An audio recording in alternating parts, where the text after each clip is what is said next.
అందం, ఆరోగ్యం, ఆత్మవిశ్వాసం అనూస్తో సాధ్యం. ట్రాన్స్ఫర్మేషన్ సర్వీసెస్ పైన ఫ్లాట్ 50% డిస్కౌంట్. అనూస్ సిన్స్ 1982. జై శ్రీకృష్ణ. ఆండాల్ తిరువడిగళే శరణం. తిరుప్పావై మొత్తం 30 పాసురాలు అయితే దాన్ని గనుక మనం 3 భాగాలుగా విభజిస్తే 20 పాసురాలను ముగించుకున్నాం. అంటే 2 భాగాలు పూర్తయ్యాయి. 3వ భాగం చివరి భాగంలోకి ప్రవేశించాం. ఇప్పటి వరకు స్వామి కోసం వెళ్తున్నాం, అమ్మ కోసం వెళ్తున్నాం, అందరినీ మేలు కొలుపుతున్నాం, అందరినీ కలుపుకుంటున్నాం, ఇలా కనిపిస్తుంది. కానీ ఇప్పుడు అమ్మని స్వామిని ఇద్దరిని సేవించేశారు. ఇప్పుడు బయటికి రమ్మని మేలు కొలుపులు కొలుపుతున్నారు. అంటే ఆ ఇంట్లో ఉన్నారు, వీళ్ళని బయటికి రమ్మని ఆహ్వానిస్తున్నారు. 21వ పాశ్రంలో అద్భుతమైనటువంటి పాడి సంపదని చెప్తుంది.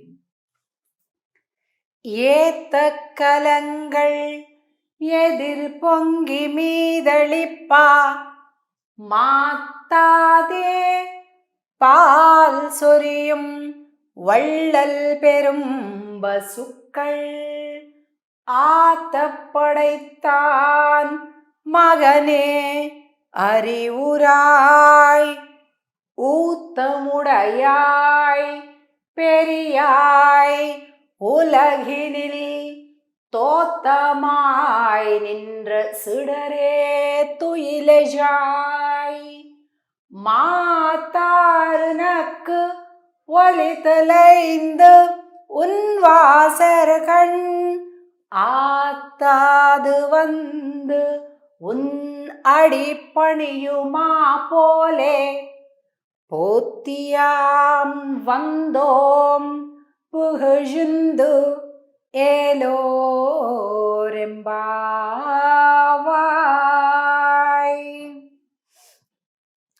ఈ పాశ్రంలో గొప్ప పశు సంపద ఎలా ఉందట అంటే, ఈ ఆవుల పొదుగుల కింద ఈ కుండలు పెట్టడమే ఆలస్యం. అసలు కుండ ఎప్పుడు తెస్తున్నారు, ఆ కింద పెడుతున్నారా గోపమ్మ, ఇప్పుడు ఇచ్చేద్దాం పాలు అనుకుంటున్నాయంట ఆవులు. అలాగంట కుండల నిండా కూడా పాలు స్రవిస్తూ ఉన్నాయంటే, ఎలా స్రవిస్తున్నాయి, ఎంత అందమైన శబ్దం అంటే, ఎదిరు పొంగి మీదళిప్ప మాతాదే ఆగకుండా పాల్ సురియం వళ్ళల్ పెరుంబసుక్కల్ ఉదారములైన పెద్ద పెద్ద గోమాతలంట.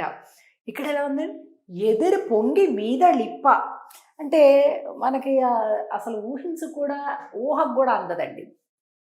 కుండ ఇలా పెడితే పైనుంచి ఇట్లా పెద్ద ధారగా పాలు పడుతుంటే, కానీ అలా చూస్తుంటే పైపైకి ఇట్లా పొంగి పొంగి పొంగి వస్తున్నాయంట. మనం కనుక ఎప్పుడైనా చూడండి, ఒక బకెట్ కింద పెడతాము, పైనుంచి ట్యాప్ ఆన్ చేస్తే పంపు అది బాగా ఫోర్స్గా వచ్చిందనుకోండి, ఇట్లా వచ్చేసి మళ్ళీ తన్నుకుంటూ కింద నుంచి పైకి ఎగిరిసి పడుతుంటాయి చూసారా, అట్లా పాలు వస్తున్నాయంట. అసలు మన ఊహకి అందుతుందా మనకి అంటే అస్సలు అందదు. కాబట్టి ఆతపడైతాన్ మగనే అరివురాయ్. ఆతపడైతాన్ మగనే అంటే అలాంటి ఉదారములైన గోవులు కలిగినటువంటి, అనేకమైన గోవులు కలిగినటువంటి నందగోపుడి కుమారుడా అని కృష్ణుడిని లేపుతున్నారు. అంటే ఆవులు అంటే ఏంటి, వేదాంగాలు అని అర్థం. గోమాత అంటేనే వేదము, వాక్కు, రకరకాలైన అర్థాలు ఉన్నాయండి. గోమాత అంటే కేవలం ఆవు అని మాత్రమే కాదు. నేను ఒక గోమాతకి హారతి ఇచ్చే ఒక పాటను రాశాను అదివరకు. అందులో ఉంటుందన్నమాట, గోవన పృథివీ వృషభం గోవన సూర్యుడు వాణి గోవన ఇంద్రియ సుఖము గోవన సకల దేవతామూర్తి గోలక్ష్మీ దేవి అమ్మ గోలక్ష్మీ దేవి అమ్మలగన్న అమ్మ అమ్మలకన్న అమ్మ కామధేను నీవమ్మ అమ్మ గోలక్ష్మీదేవి. గోవు అంటే వాక్కు, గోవు అంటే వేదం, గోవు అంటే సూర్యుడు, గోవు అంటే ఇంద్రియ సుఖము, గోవు అంటే భూమాత, గోవు అంటే సకల దేవతల యొక్క ప్రతిస్వరూపము. ఇన్ని రకాలైన అర్థాలు ఉన్నాయన్నమాట. కాబట్టి ఇలాంటి గోవులు వేల లక్షల కొద్దీ ఉన్నాయంట నందగోపుడి దగ్గర. అంత సంపద కలిగినటువంటి వాని యొక్క కుమారుడా అని శ్రీకృష్ణుని మేలుకొలుపుతున్నారు. అలాగే పాలు అని ఎప్పుడైతే అంటామో, పాలు అంటే ఏంటి? ఆచార్యుల యొక్క ఉపదేశాలు. మనం వేదాంగాల నుంచి ఇప్పుడు ఉత్త గోమాత ఉంటే మనకి ఎలా పాలు చేరుతాయండి? పాలు ఉండాలి. ఆ పాలు అంటే ఏంటి? ఆచార్యుల యొక్క ఉపదేశాలన్నమాట. చక్కగా వేద అరణ్యాలలో సంచరించి చాలా కఠినమైనటువంటి శాస్త్ర అర్థాలన్నింటినీ కూడా వారు స్వీకరించి దానిని చాలా చాలా సులభమైనటువంటి భాషలో మనకిస్తుంటారు. అదనమాట. అలాగే పాత్రలు అంటే కింద పట్టేటటువంటి కుండలు, పాత్రలు దేనికి ప్రతీకలు అంటే జ్ఞానాన్ని కోరుకునేటటువంటి శిష్యులకి ప్రతీకలు అన్నమాట. అలాగే ఔదార్యము కలిగినటువంటి గోమాతలు అంటే శిష్యులకి ఏదైనా చెప్పాలి చెయ్యాలి అనేటటువంటి ఒక ఆతృత కలిగినటువంటి ఆచార్యులట. ఇలాగా వీటన్నింటినీ కూడా చెప్తూ ఇలాంటి నీకు మంగళం పాడటానికి వచ్చాము అని. ఇక్కడ ఏదైతే ఉందో ఉదారము కల పెద్ద ఆవులు, కుండలు, పాత్రలు ఏమిటి ఇదంతా అనేటటువంటి దానికి మళ్ళా తిరిగి క్లుప్తంగా చక్కగా చెప్పాము. అలాగే సుడరే తుయిలలు ఉనక్కు ఒలి తొలైన్ దున్వాసరగణ్ ఆత్తాదు వందు ఉన్నడు పణియు మాపోలే.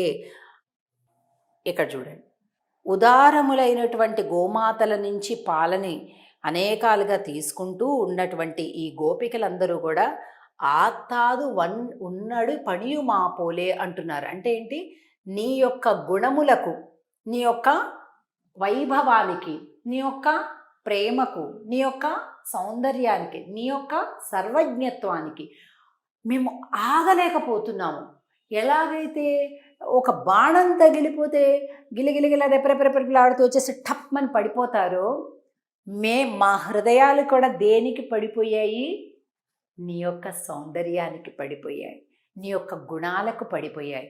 మాకు ఇంకేది వద్దు, నువ్వు మాత్రమే కావాలి అని అంటూ స్వామి యొక్క గుణ వైభవాన్ని చెప్తున్నారనమాట ఈ పాశురంలో.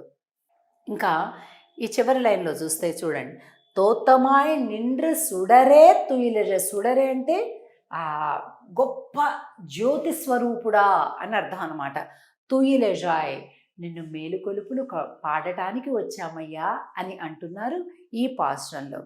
ఇక దీని తర్వాత వచ్చేటటువంటి 22వ పాశురంలో అభిమానం అనేటటువంటిది పూర్తిగా లేదు మాకు. అంటే అహంకారము, మమకారము, అభిమానము అన్నీ వదిలి నీ పాదాలను శరణు కోరడానికి వచ్చాము అని కోరుతున్నారు 22వ పాశురంలో. దాన్ని చూద్దాం. ఆండాళ్ తిరువడిగలే శరణం. జై శ్రీకృష్ణ.